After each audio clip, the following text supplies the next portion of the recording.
Gersinho, vamos falar um pouco do Grêmio? Vamos soltar aí o boletim do Grêmio, porque a gente vai tocar muito no assunto do Grêmio. E pra falar do Grêmio, vem aí o boletim do nosso Felipe Oliveira, falando o que foi o jogo de ontem. O Grêmio, um pouquinho só de coragem. Faltou ousadia, né? Pouquinho, né? Não é muita coisa, só um tiquinho. Mas já vamos tocar no assunto. E pra falar do Grêmio, vem pro jogo, Felipe! Não deu para o Grêmio. Liderado por Cristiano Ronaldo, o Real Madrid dominou o jogo e venceu por 1-0 com gol de falta do português aos 7 minutos do segundo tempo. Com o Luan pouco inspirado, o Grêmio de Renato Portaluppi não ameaçou ofensivamente e caiu contra o rival, que foi soberano durante os 90 minutos, não permitindo sequer uma finalização gremista ao gol de Keylor Navas. A única bola chutada pelo Grêmio foi numa falta de Edilson, ainda na etapa inicial, que levou muito perigo à meta espanhola. Com a conquista do Mundial de Clubes neste sábado, os merengues chegaram ao 5º título em 2017 e classificaram este ano como o melhor de sua história em número de taças. Além do Mundial de Clubes, o Real Madrid já havia conquistado o Campeonato Espanhol, a Supercopa da Espanha, a Liga dos Campeões da Europa e a Supercopa da Europa. Para 2018, agora falando de Grêmio, o tricolor deve ter algumas mudanças. Lucas Barrios, em fim de contrato, não renovou e está liberado a procurar outro clube pela diretoria. Por outro lado, o jovem Arthur, volante, que foi destaque na conquista da Libertadores da América, deve ser vendido ao Barcelona já na janela de janeiro. Outros atletas muito valorizados pela conquista e também pela participação no Mundial, casos de Luan e Jeromel, podem receber propostas e aí deixar a arena do Grêmio. Os dois ainda têm contratos longos e multas relativamente caras, sobretudo para o mercado nacional. O Grêmio se reapresenta na segunda quinzena de janeiro. O gauchão deve ser disputado com a molecada da base. E aí, em fevereiro, tem a disputa da Recopa Sul-Americana contra o Independente da Argentina. A direção gremista, inclusive, pediu o adiamento do jogo para março, já que o clube volta aí em janeiro e teria uma pré-temporada curta para realizar o trabalho físico, o trabalho tático para o ano de 2018. Sou Felipe Oliveira, de São Paulo, para o Aquecimento Trianon. Falando para sua saúde, projeto Seca Barriga, Rua Carandaí, número 270A. Telefone para contato é 3858-5304, 3858-5304. Bom, Rogério Centroni, vamos falar um pouco desse Grêmio que jogou muito abaixo contra o Pachuca, mas ganhou 1-0 na prorrogação, gol do Everton. E ontem... Como que eu posso classificar o jogo do Grêmio, hein, Centroni? Burocrático. O Grêmio, acho que a gente poderia usar o termo refém do medo, talvez. Porque o primeiro jogo era difícil, porque o primeiro jogo é o jogo do vexame. Se você não passa, você é criticado, todo mundo lembra do Mazembe, por exemplo, lembra do Atlético Mineiro que também não passou no primeiro jogo, e aí a cobrança é muito grande. Então o primeiro jogo era o jogo mais perigoso, era o jogo mais difícil, era a primeira vez que um time brasileiro enfrentava um mexicano, que é sempre um futebol que costuma complicar alguns jogos, principalmente a seleção mexicana. Tem alguns bons jogadores, era um time até razoavelmente estruturado, então era um jogo perigoso e o Grêmio muito nervoso, teve dificuldades, mas venceu. O segundo jogo, a responsabilidade estava toda do lado espanhol. Real Madrid, que não vive a melhor das suas fases, está em 4º lugar no Campeonato Espanhol. Da era Zidane é o pior momento do Real Madrid. Então era a situação em que o Grêmio podia tentar se aproveitar um pouco, né? A responsabilidade não era dele. É óbvio que você tem que ter preocupações defensivas. O Grêmio teve. A estrutura defensiva do Grêmio é muito boa, a zaga é excelente, o Jeromel vive um momento espetacular, jogou 2 belíssimas partidas no Mundial. Essa necessidade defensiva tinha que existir e o Grêmio se preparou para isso. Mas o Grêmio não se preparou para contra-atacar, para eventualmente aproveitar as oportunidades que o Real Madrid, por exemplo, deu contra o Al Jazeera. em que o Romarinho fez uma ótima partida, o Al Jazeera fez gol, teve gol anulado, teve oportunidade criada. É claro que o Real Madrid sabia que era o adversário mais fácil, até poupou alguns jogadores, Carvajal e Sérgio Ramos, por exemplo, não jogaram. O Real Madrid jogou muito no campo ofensivo, foi bem mais agressivo contra o Al Jazeera do que foi, por exemplo, com o Grêmio, porque sabia que era um adversário mais qualificado. Mas você tem que ter a ideia, tem que ter um projeto para se defender. Você pode jogar atrás, você pode ser defensivo, principalmente quando você sabe que o adversário é superior, mas você tem que ter uma estratégia para contra-atacar, e faltou isso para o Grêmio. O Grêmio sentiu, claro, a falta do Arthur, que é o cara que pensa, inicia jogadas no meio campo, não diria nem pensa, mas é o jogador que dá qualidade, dá ritmo, dá o toque de bola. Ele já não estava em condições no primeiro jogo, não jogaria o segundo, então já era sabido desse desfalque, e aí sobrecarrega um pouco o Luan, que fez um jogo ruim. Ainda assim, faltou para o Grêmio mais ousadia, mais velocidade pelos lados, tentar ser um time mais incisivo no contra-ataque, explorar, por exemplo, o Everton, talvez, no segundo tempo. Houve um momento que o Barrios Aliás, o Barrios vive um momento ruim, até vai sair do Grêmio. Aliás, essa história, né, Centrone? Se o cara não vai continuar, pra que levá-lo? É meio complicado, então. E ele vive um momento ruim, então eu entendo que não era muito jogo pro Jael, não, porque o Grêmio não chegava tanto. Então, em algum momento, antes de tomar o gol, era interessante ter velocidade. De repente, Fernandinho, com o Everton, você cria uma jogada de velocidade no contra-ataque. O Marcelo, por exemplo, sobe bastante. Você podia dar uma incomodadinha no Real. Faltou isso. Eu acho que o sentimento de frustração, era óbvio que o Real era favorito, que o resultado é absolutamente normal e que a diferença econômica e técnica hoje é abissal. Ainda assim, ficou aquele sentimento de que podia incomodar um pouco. Não criou uma chance, não chutou uma bola no gol, não deu aquele susto no Real Madrid. O torcedor do Grêmio em nenhum momento sentiu assim aquela esperancinha, falou, pô, vamos ganhar esse jogo. Não aconteceu. Então acho que esse é o sentimento de frustração. Faltou um pouco de ousadia e um pouco de estratégia para aproveitar os erros que o Real, mesmo sendo a grande equipe que é, em uma fase, comete. Jairo?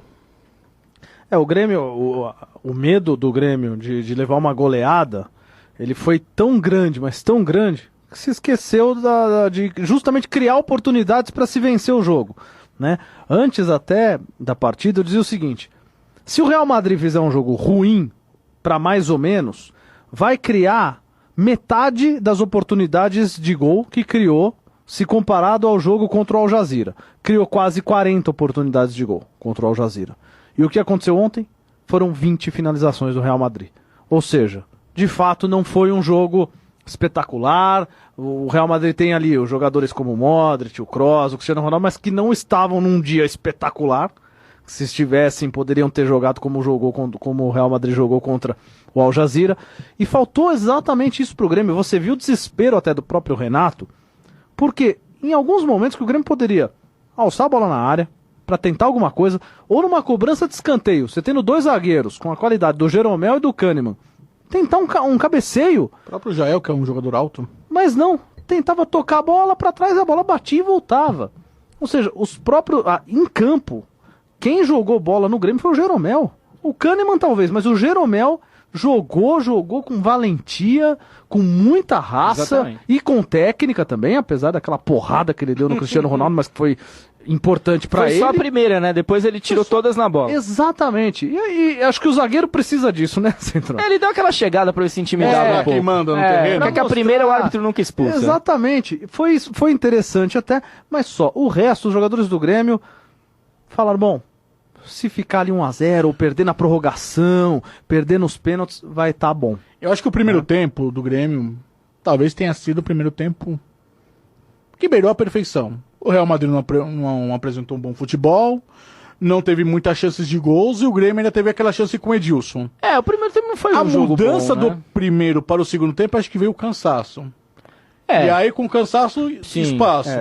O time já estava cansado, ainda teve uma prorrogação contra o Pachuca, tinha opções a menos se comparado ao time da Libertadores, ou seja, o Cícero não estava inscrito. Agora tá passando uma imagem no... uma imagem lamentável, uma briga nas 500 milhas de kart na Granja Viana.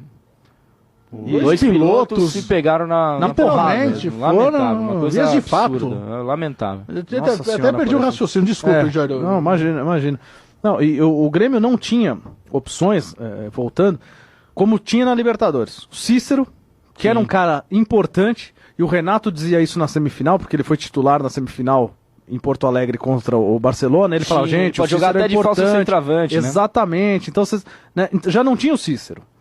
O Maicon, fisicamente, há muitos meses sem jogar. Entrou, mas ele até não tinha entrou nem bem, condição, mas né, mano. 10 minutinhos ali, foi um Não engano. era jogo que ele ia conseguir render. E não tinha o Arthur, ou seja, opções Era só a o Everton menos, era só o Everton. Opções a menos, a gente até lembrou que seria interessante, de repente, ter colocado o Léo Moura, pra tentar aquela arrancada do lado direito, a experiência faltou do essa Léo. coisa de arriscar. Eu acho que o Grêmio... Faltou arriscar. Não sei se o Grêmio achou que poderia tomar uma goleada, apesar do jogo não se desenhar em nenhum momento pra isso. O Grêmio tava sempre bem postado na defesa. Eu acho que faltou isso aí, a ousadia pra arriscar um pouco mais, tentar chegar um pouco mais, incomodar. Em termos de e estratégia, arriscar mesmo. em termos de estratégia defensiva, o Grêmio perfeito. O Grêmio soube marcar o Real Madrid, encurtou espaços, o Real Madrid não criou tanto. Primeiro tempo, né, Gerinho? Segundo tempo, eu acho Mas que... no segundo tempo, o que o Real Madrid teve de chance? Teve O Modric na quatro, trave? Teve Não, 4 mas- chances, né? Além do gol do Cristiano, o Cristiano teve uma outra na entrada da área que ele pegou mal na bola. Então, mas teve aí, nenhuma na grande oportunidade. Não, teve 2 boas defesas do Groi e uma bola na Mas trave. nada absurdo, nada absurdo. Mas- Não foi mas um é jogo que tá contra o aí- Al Jazeera, foi e aquele- diferente, não Não, foi um sim. massacre. Algumas oportunidades, pontuais, mas nenhum massacre. E aí eu queria conversar com vocês, eu quero me colocar com o sentimento do torcedor gremista. Porque é aquilo que nós dizíamos, né, agora no intervalo, né, Centro? O Real Madrid não jogou acho que 20% que pode jogar. Não jogou 15%. Então ficou com aquele sentimento que...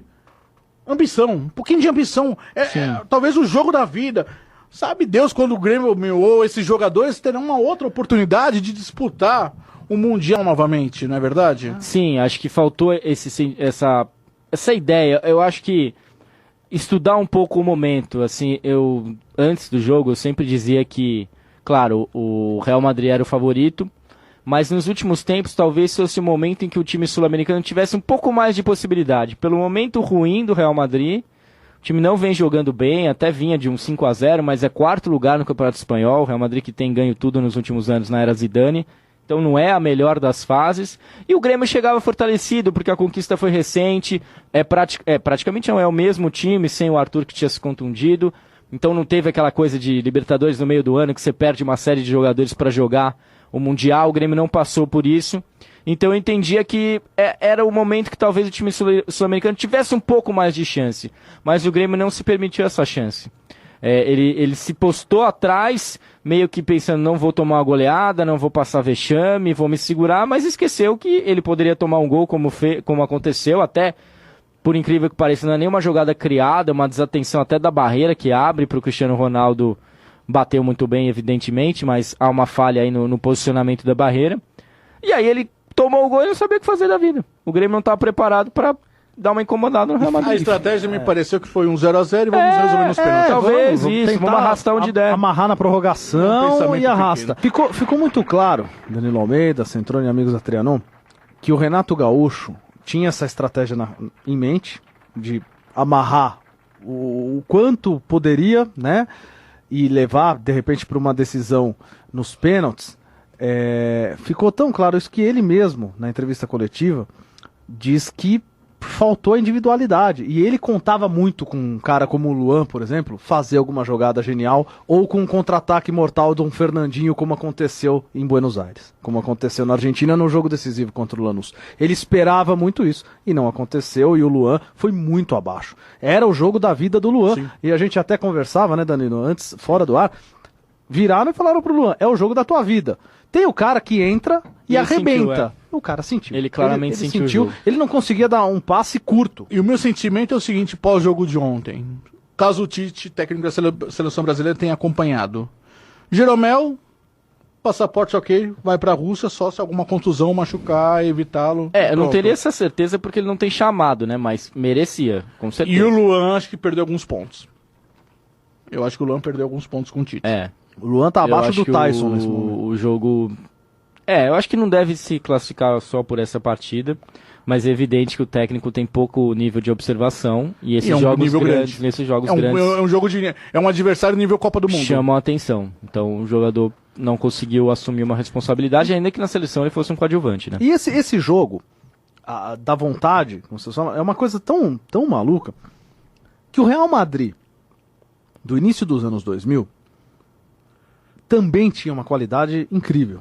Os Galácticos, você tá falando? Tinha Ronaldo. Tinha Fernando Hierro, tinha Luiz Figo, tinha Roberto Carlos, tinha Raul. Sim. E o Boca, que foi pegar o Real Madrid em 2000, se impôs. Mas tinha uma diferença naquele Boca, Se né? impôs. Tinha o O Riquelme. Esse daí. Ué, o Luan era pra ser esse diferencial do Grêmio. É que tá, né, Gerinho? Aí que tá um... Mas é o que nós, Eu é o que nós entendi, eu estamos entendi a sua destacando. colocação. Se você se impõe, se você Sim. pega o Real Madrid... Bom, o Real Madrid não tá num bom momento, só que eu vou me impor. E tinha um matador. Eu vou pra cima. E tinha um, mas e tinha um outro matador que fez muita diferença nesse jogo, que era o Palermo. Então, a diferença Que era eu um acho jogador que era um E os jogador... dois noves do Grêmio em uma fase... Exatamente, mas o Palermo era um jogador ridicularizado. Exato, mas ele era um jogador e que estava depois voltando de virou contusão. um ídolo sem Ele ficou um ano precedentes parado no naquele Boca. ano. Ele ficou um ano parado. Voltou de contusão na Libertadores. E pós ter perdido 3 pênaltis Exatamente, na Copa América. Ele é na um- Copa América. é. E por Argentina e isso Colômbia. era ridicularizado. Então, assim, faltou mesmo essa vontade Faltou. do Grêmio Eu de entendi se a sua impor. analogia. É que hoje É, a exemplo. diferença é ainda maior, né? Porque os times europeus, principalmente esses que ganham a Champions League, são seleções nacionais. Eles têm um nível maior, têm um elenco gigantesco. E os times daqui estão cada vez mais fracos, né? Você Porque eles vão entrou perdendo nessa muitos pergunta, jogos. Então, eu fiz aqui um roteirinho. Então, Olha que coisa bonita. então tá, é o 6º item do roteiro, era isso Opa. mesmo. Tirando o Real Madrid, Barcelona e Bayern de Munique, e agora os coadjuvantes querendo virar estrelas, Paris Saint-Germain e Manchester City, qual que é o grande elenco assim que você pode falar? Porque, assim, o Corinthians, por exemplo, pegou o Chelsea. O Chelsea não tá nesse nível dessas seleções, o certo? Chelsea- O Liverpool, que o São Paulo enfrentou, também não tá nesse nível dessas seleções / clubes, certo? Então, se você for analisar friamente, há um abismo entre os clubes sul-americanos e os europeus. Isso é fato. Sem dúvida. Mas, dependendo do clube, o abismo é menor. É, mas acontece que o Mundial chegam sempre grandes times, são os melhores. Você deu o exemplo do Chelsea. O Chelsea, isso aí não é demérito pro Corinthians, às vezes a gente comenta, alguns torcedores não gostam. Dos campeões europeus que chegaram nos últimos anos, se você pegar nos últimos 10 anos, a Europa ganhou todos. Só perdeu o do Chelsea. O Chelsea era 6º colocado no campeonato inglês. O Chelsea tinha perdido seu melhor jogador na Champions League, E que o era treinador? o Drogba. Tinha o Rafa Benítez, que não tinha um bom trabalho. Não tinha... Então, o Chelsea é um dos casos raros de campeões europeus que chegou para o Mundial enfraquecido. Isso não é demérito, o Corinthians fez um belíssimo jogo, o Corinthians não foi um time covarde, Não? O Corinthians não foi um time passivo, o Corinthians foi um time que encarou o jogo muito bem, graças também ao trabalho magnífico do Tite. O Corinthians também era muito forte na defesa, mas é um time que jogou. Sim. Claro que o Cássio foi até o melhor em campo, fez defesas incríveis, mas o Corinthians criou, o Corinthians jogou, o Corinthians arriscou e acabou sendo feliz. Mas esse é um caso extra. A maioria dos campeões europeus chegam muito fortes. E eu citei agora uma coisa que nesse ano não aconteceu, se a Libertadores continuar assim, pelo menos o campeão da Libertadores não perde mais ninguém, que acabam 20 dias para o Mundial. Tinha essa agravante. Você às vezes chegava pro próprio Corinthians. O Corinthians perdeu o Leandro Castan e perdeu o Alex. Só que fez boas contratações. O Paulo André já estava lá, acabou formando a dupla com o Chicão e trouxe o Guerreiro, que acabou sendo decisivo no Mundial. Mas, em geral, eles chegam até mais fragilizados. Então, a diferença do campeão europeu para o campeão sul-americano cresceu muito. Agora, existem equipes do campeonato inglês, por exemplo, que não tem um elenco maravilhoso. O Liverpool, que eu gosto, sou torcedor do Liverpool, não tem um baita de um elenco. O Liverpool tem ótimos jogadores, mas acho que, por exemplo, o Grêmio poderia fazer um bom jogo com o Liverpool. O Atlético de Madrid que bateu 2 vezes na Favorito, trave. mas faria jogo, conseguiria jogar. Mas o São Paulo contra o Liverpool pode não ser o que o Real Madrid é atualmente, aquele Liverpool de 2005, mas era um grande time. Tava em grande fase, Tava em muito tempo grande invicto. fase. Gerrard, Gerrard, Não tomava gol, Moriente, Xabi Mas, Alonso. mas o grande time naquela época era o Milan, né? Sim, e o Sim, Liverpool sim. ganhou do Milan de uma forma espetacular a decisão. 3 a 0, 3 a 0, empatou empatou e o Liverpool ganhou nos E o pênaltis. Dudek polonês pegou 3 pênaltis. Mas e o que fez a diferença? Porque o Rogério Ceni também foi o melhor em Foi, campo, mas o que foi. fez a diferença? A ambição, e o São Paulo se impôs até conseguir marcar o 1 a 0. Exato. E aí se fechou de uma forma inteligente e conseguiu ganhar o jogo. E engraçado, é irônico, mas essa questão do campeonato sul-americano, de terminar e logo ter o Mundial, por essa ironia, o Grêmio perdeu o Arthur, que se terminasse a Libertadores bem antes, o Arthur conseguiria se... E tem tem se uma outra recuperar, questão né? que a gente tem que relevar no cenário europeu, que nós vivemos a era Messi e Cristiano Ronaldo, que faz com que ou o Barcelona ou o Real Madrid, sempre um dos dois está chegando. O Bayern ganhou uma vez. É o item oitavo que eu ia tocar. É difícil, esses dois são jogadores de um nível muito acima, são gênios da história do futebol.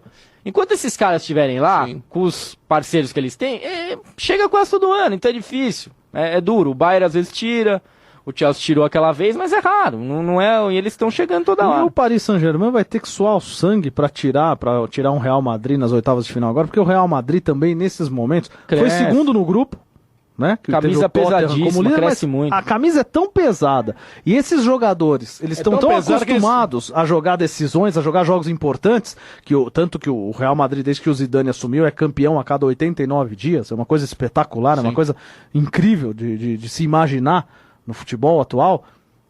Que vai ser difícil. Se for para apostar, eu aposto no Real Madrid.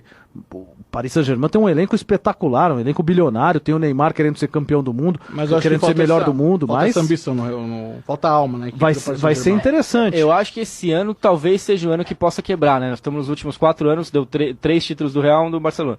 Esse ano talvez o Barcelona perdeu o Neymar, é um time um pouco mais burocrático, mas tem sempre Messi e Suárez lá.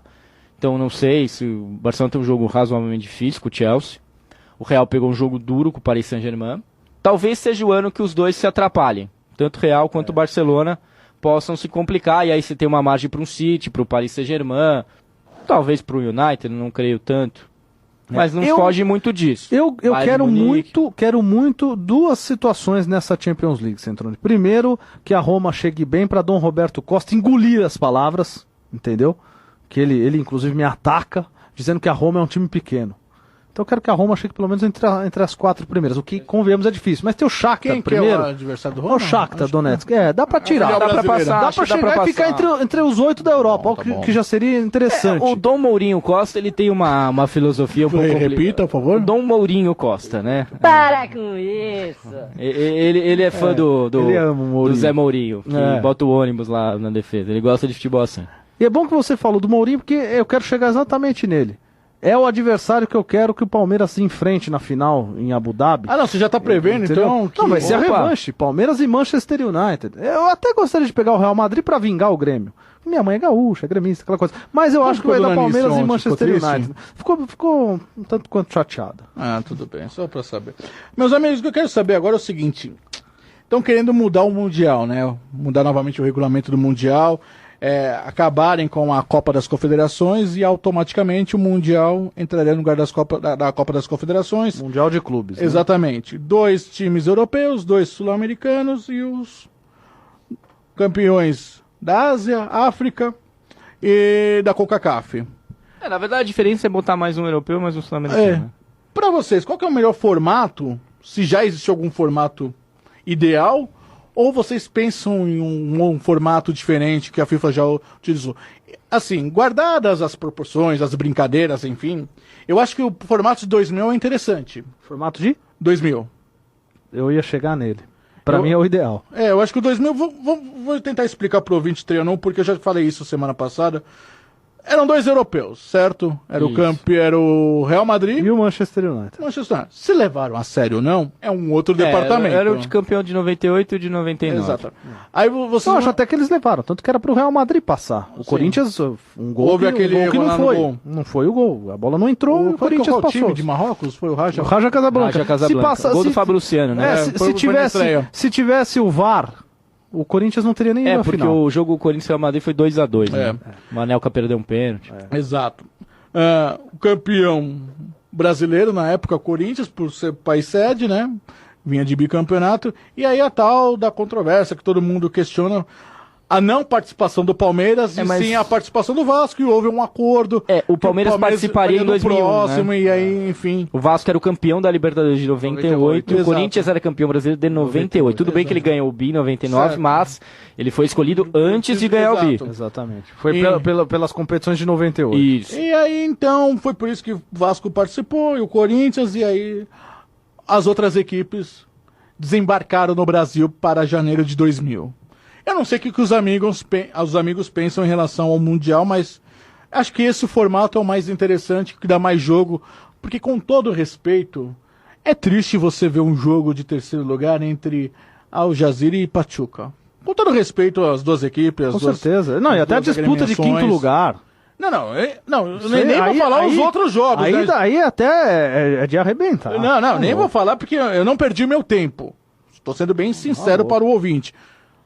Eu acho que esse sistema não tá dando jogo, não pegou, não deu liga. Pra você, Cetrone? Não deu liga. Acho que todo mundo tem um sentimento que é um caráter meio político da FIFA. Então você vê ali times que muito distantes da realidade. Todo respeito, não é uma coisa de segregar, mas os times sabe, o Al Jazeera, beleza, faz um joguinho legal lá, uma vez com o Real Madrid, mas não dá pra... Você olha o Al Jazeera, você não sente aquilo num campeonato mundial.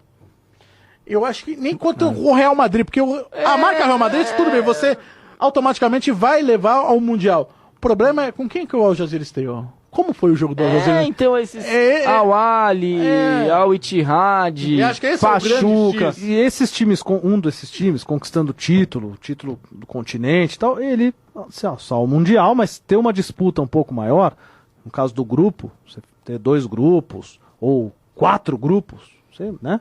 Pode ser legal. Agora, o formato de 2000 é muito interessante, né? Porque o Corinthians, por exemplo, pegou um time marroquino, pegou o Real Madrid e o Al Nassr, da Arábia Saudita. Então, passou por 3 equipes até chegar à decisão. Sim. Né? O Vasco pegou o Manchester United, o South Melbourne, da Austrália, e o Necaxa. Sim, o Necaxa é um jogo mais... Né? Então, e foram jogos... Não, mas eram campeões, né? Eram campeões. Então, se você tiver esse modelo, esse formato com os campeões, vai ficar muito mais disputado. E aí você, a cada ano ou a cada 2 anos, você vai para uma sede. Talvez essa coisa do Mundial também todo ano, não sei se é o ideal, você estabelecer um campeão mundial todo ano. Não sei se você consegue a data para fazer esse campeonato um pouco maior. Mas nós tivemos 15 dias. Por exemplo, Centrone, vamos lá. Em 2000, então, acho que é unânime aqui, esse formato de 2000 foi o mais... Qual era mais interessante? Então você pega o campeão sul-americano e o campeão da Libertadores, ok? Campeão? Da Sul-Americana e da Libertadores. Que agora, com esse novo formato, é praticamente na mesma semana você conhece os dois. Sim. Certo? Que eu acho que é um absurdo aqui, né? O torneio que tinha que fechar tinha que ser a Libertadores, não a Sul-Americana, mas enfim. Na Europa você pega o campeão da UEFA Europa League e da Champions. Champions. Então já temos 4. Sim. Você pega da CONCACAF, Estados Unidos, México, Canadá, enfim, e da América Central, os clubes, mais 5. Aí você faz lá o campeonato da África, 6. Pega lá Aí pra não dar uma qualificada, você pega a Oceania e a Ásia. Faz um campeonato entre os 2 continentes. Talvez 8. Você formaria 2 grupos de 4. 2 grupos de 4. Dá pra fazer. Tem calendário para isso. Precisa ver se há vontade política para isso. A questão política da FIFA, o Centrone estava falando, acho que sempre vai parar nisso. Né? O que é viável politicamente para a FIFA? Se isso não for, mesmo que seja esportivamente mais o viável, tá sempre em segundo plano. O esportivo está sempre em segundo. Essa é a questão. Essa é a questão que está deixando o futebol cada vez mais chato, infelizmente. Ele continua apaixonante, sim. Nós continuamos amando, mas ele fica cada vez mais chato por isso, né? Eu acho que a paixão. E aí você pode pensar, talvez, uma coisa a cada 4 anos, uma Copa do Mundo de clubes. Dizem que é esse estudo, né? Porque eles querem tirar a Copa das Confederações, automaticamente seria o formato das Copas das Confederações, usar um país sede da Copa do Mundo para fazer. Mais ou menos o número de times. E aí, em vez de ter os países, pelo que aconteceu esse ano, né? Que não teve um chamativo, e aí sim colocariam os clubes. Vocês acham que de 4 em 4 anos seria mais interessante? Pode ser legal também essa de 4x4. Desde que tenha uma Copa Toyota, pelo menos, mesmo. Porque eu quero ver um campeão mundial todo ano. Tem que ter um confronto. Tem que ter um confronto. É o histórico, né? Que tem aquela ideia de talvez voltar para fazer o América do Sul Europa anual e essa aí para cada 4 anos. Pode ser uma saída também. Eu gostaria muito de ter esse formato do Mundial de 2000 com 8 clubes anualmente. Eu gostaria. Mas eu acho muito mais difícil. Não, mas eu acho que até em termos de calendário. Porque a questão é que os europeus eles não abraçam muito, né? Eles perderem muito tempo nesses jogos não tem um atrativo Que é Agora, uma Champions League pra eles, por exemplo. o Real né? Madrid, por exemplo, perdeu quanto? Uma semana, né? O É, Real Madrid e- jogou sábado e saiu sábado ontem pra jogou voltar pra contra o Espanha. Sevilha no sábado, aí estreou na quarta-feira, fez a Mas final no chegou sábado domingo mesmo. e voltou pra Espanha e E agora essa semana joga tem o Barcelona. no E Barcelona. já tem o Barcelona, ou seja, uma semana. O Mundial de 2000 foi realizado em 15 dias aqui, Em janeiro. em Primeira janeiro. fase.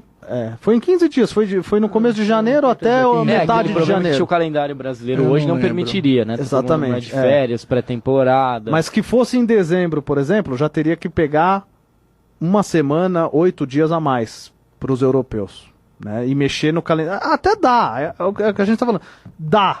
Que dá, E é dá. surreal pensar que o Corinthians foi campeão brasileiro no final de dezembro, né? Contra o Atlético, eram 3 jogos, se jogava quase Foi na até... semana do Natal, o Corinthians foi campeão. ganhava e tipo, já no início de 22 janeiro foi E jogar. aí começou janeiro, já tava jogando É. Mundial. E Exato. depois jogando a semifinal da Libertadores com o Palmeiras. É, No meio do ano. O E calendário aquele era ano- absurdo. E aquele ano o Corinthians disputou as 4 competições simultaneamente. Copa do Brasil, Paulista, começo Sim, do Brasileiro o Corinthians, e inclusive, Libertadores. o Corinthians começa a afundar naquele ano, que depois o E Corinthians... tinha o torneio Rio-São Paulo ainda. Muita gente esquece, mas o Corinthians no ano 2000 foi penúltimo colocado da Avelange. Se Sim. tivesse rebaixamento, o Corinthians Teria tinha caído caído, no ano é. 2000. Você vê como uma coisa é surreal. Por quê? O Corinthians chegou a ser eliminado das 3 competições em questão de 10 dias. Exato. Copa do Brasil, se não me engano, com o Botafogo, foi eliminado na semifinal do Paulista pro São Paulo. Acho que foi Juventude, hein? Não lembro. Foi eliminado pelo São Paulo na semifinal do Paulista e perdeu a Libertadores O Palmeiras. Juventude era o Evaristo de Macedo, técnico do Corinthians. Foi eliminado pelo Juventude. Foi questão de dias. Exatamente. Palmeiras perdeu pro Botafogo na semifinal. É isso aí. É questão de dias. Se jogava tudo junto, e o Corinthians caiu nas 3. E aí o Oswaldo afundou na sequência, quando o Edilson foi abordado pela torcida e que saiu. O Corinthians fez um segundo semestre horroroso que quase foi pra segunda perdeu divisão. aquele elenco Quer dizer, não foi fabuloso. porque não tinha rebaixamento. E fez, só que fez uma boa Libertadores, né, o Corinthians. Sim, aí acabou Não, mas caindo. a tinha sido expectativa uma boa do Corinthians naquela Já era Libertadores. Era o título. Até porque o e o Palmeiras era o elenco do campeão. Corinthians era muito bom. Era Sim, talvez o Palmeiras melhor era o do atual Corinthians, campeão, é. quer dizer, era a revanche do ano anterior, onde o Palmeiras era o campeão. sim. Exatamente. E tinha o Dida voando, tanto que ele pegou pênalti contra o Rosário Central. O Corinthians eliminou o Rosário Não, nas oitavas. naquela aqui época, no Pacaembu. 99 e 2000, o Didi já teve uma sequência de meses de não tomar gols de pênalti, tanto com a camisa do Corinthians como da seleção brasileira. Tem um amigo nosso, Uma né? sequência que- sensacional. Não sei pra vocês, corintiano- o maior pegador de pênaltis que eu acompanhei foi Tem o um amigo Dida. nosso corintiano, muito querido por todos nós, que não gosta do Dida. Não, prefere o Ney. Gosta, ele diz que o Ney, que o Ronaldo. Maurício. Se você fala que ele gosta do Maurício, ele tá de boa. Ele Mas agora gosta que do Maurício, ele não gosta do Dida. Não, tem um outro amigo nosso, um fanfarrão, que ele fala que o melhor goleiro da Portuguesa é o Paulo César. Sim, Que sempre afundou, por onde ele passou, ele afundou os clubes. E o Dida, a Portuguesa, não caiu em 2012 por causa de 6 meses que o Dida fez na Portuguesa. Eu vi 2 jogos no Canindé contra São Paulo e Santos, contra Luiz Fabiano e Borges. O Negão saía, abria a asa, os caras mandavam a bola pro marginal. Eu falo, Ele foi um grande goleiro, Dida, um grandíssimo goleiro. é aquela frase que dizem Sucesso que um grande na Europa. clube começa com um goleiro. O goleiro tem que ser diferencial mesmo, eu acho que assim. Vamos só pra abordar e encerrar Mundial de Clubes, daqui a pouco vamos falar um pouco de Copa do Mundo. Eu relatei aqui, fiz um estudo, porque eu me preparei pra essa mesa redonda, viu, seu Jairo? Muito bem. Porque é uma mesa que tem Jairo Giovenardi e Rogério Centrone, isso. cara, a gente não pode ficar abaixo, né? Tem que ter um, Que ter um isso. nível. Esse passaporte comunitário que foi revogado em 1995, Lei Bosman, né? antes era por clube só poderiam 3 estrangeiros. E a partir de 98 foi liberado. Isso, Mudou a história do Mundial Interclubes. esse que é o problema. Mudou. Foi aí mudou. que a Não, Europa... é simples. Antes disso, estatística, né? Antes disso, se você considerar desde 1960, os sul-americanos levavam vantagem na decisão do Mundial.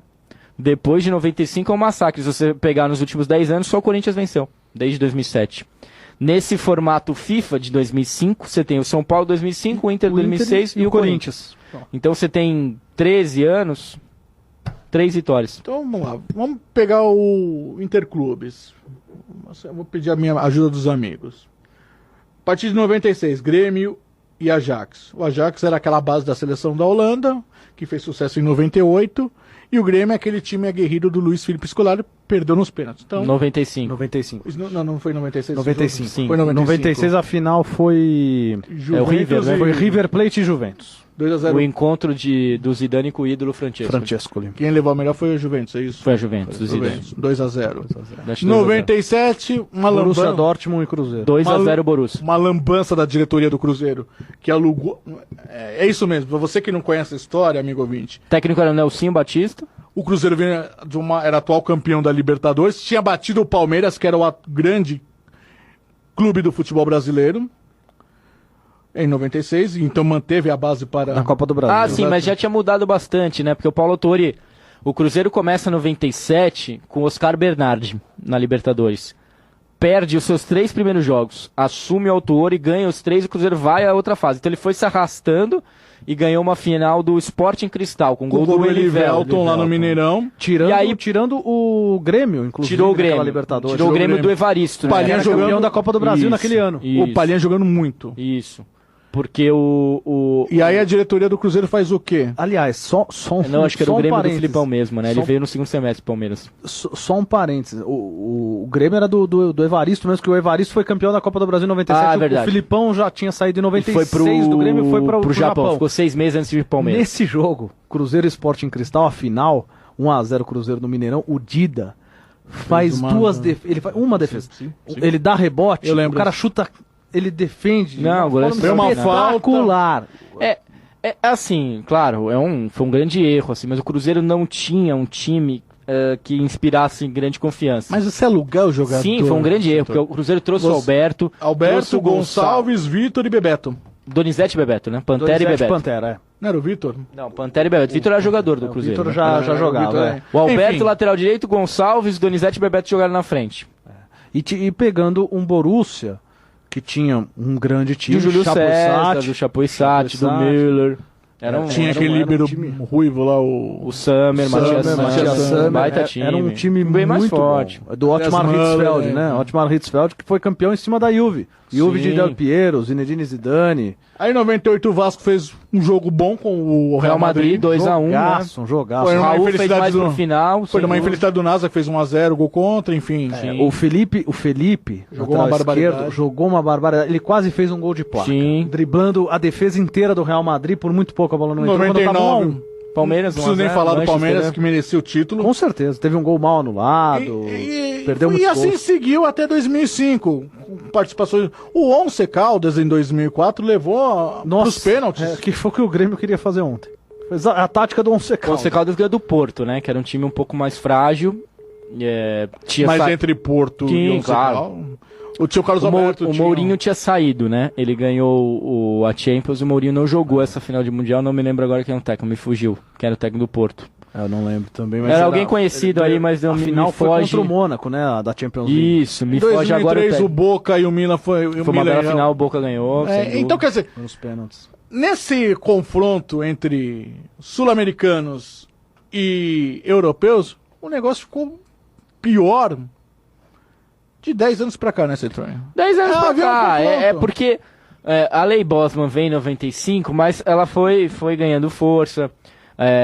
Os clubes foram, claro, a comunidade europeia foi se formando, e aí os jogadores puderam defender qualquer time no cenário europeu sem serem considerados estrangeiros, e isso permitiu com que aos poucos fossem se formando as seleções estrangeiras, né? Então você pega os times, por exemplo, se a gente for um pouco mais atrás, o São Paulo em 92 pegou o Barcelona tinha 3 estrangeiros, era o Laudrup, era o Koeman e era o Stoichkov. Na final ainda o quarto estrangeiro pôde jogar, que era o Witt, que era um holandês, né? Você não trazia um cara top, porque ele não jogava, né? E aí, até aí, você tinha os times nacionais, você conseguia encarar. A partir do momento que você forma seleções, fica muito complicado. Você olha o time do Real Madrid hoje, são 3 jogadores de seleção espanhola, que é o Carvajal, o Ramos, Sérgio Ramos e o Isco, e os outros todos jogadores fundamentais das suas seleções. O Marcelo, o Casemiro na seleção brasileira são titulares absolutos, o Modric é o grande jogador croata, o Benzema só não está na seleção da França porque brigou, porque senão seria o centroavante natural da seleção. Pela chantagem que ele fez. O Bale joga numa seleção pequena, mas ele quase levou essa seleção quando teve em condições físicas a uma Copa do Mundo. Enfim, é muito jogador bom, é um nível Toni Kroos. O nível é muito alto, você não consegue competir. Aí, às vezes me dava assim, um pouco olhando o jogo, falar, bom, o Grêmio tá jogando no meio campo com o Michel e com o Jailson. Do outro lado é o Kroos e o Modric, cara. É duro. Edilson e Cortez nas laterais. Edilson e Cortez, aí o Fernandinho, o Jael, jogadores esforçados, legais, mas e aí? E o técnico do Porto era o Vitor Fernandes. O Porto ganhou de 8-7 nos pênaltis. E aí você me deixou a bola aqui querendo pra mim tocar no item 8º aqui. Item 8º, vamos lá. Item 8º, esse item 8º é polêmico. É polêmico. Kaká 2-2 São Paulo e Palmeiras, hein? São Paulo acaba de empatar, o São Paulo tá com a menos, teve um pênalti pro Palmeiras e agora o São Paulo empatou. Grande final, São Paulo bicampeão. O lado tricolor agora ganhou força hoje agora, porque só tava dando o lado verde aqui, viu, Central? Mas quem? Quem é verde? Quem é tricolor? Aqui a produção que chegou. O a produção, Juca Feliz. Juca é o quê? Negro. O Juca Mengão. É São Paulino. Eu achei que o Juca era Santista. Mengão, não é Mengão, Juca?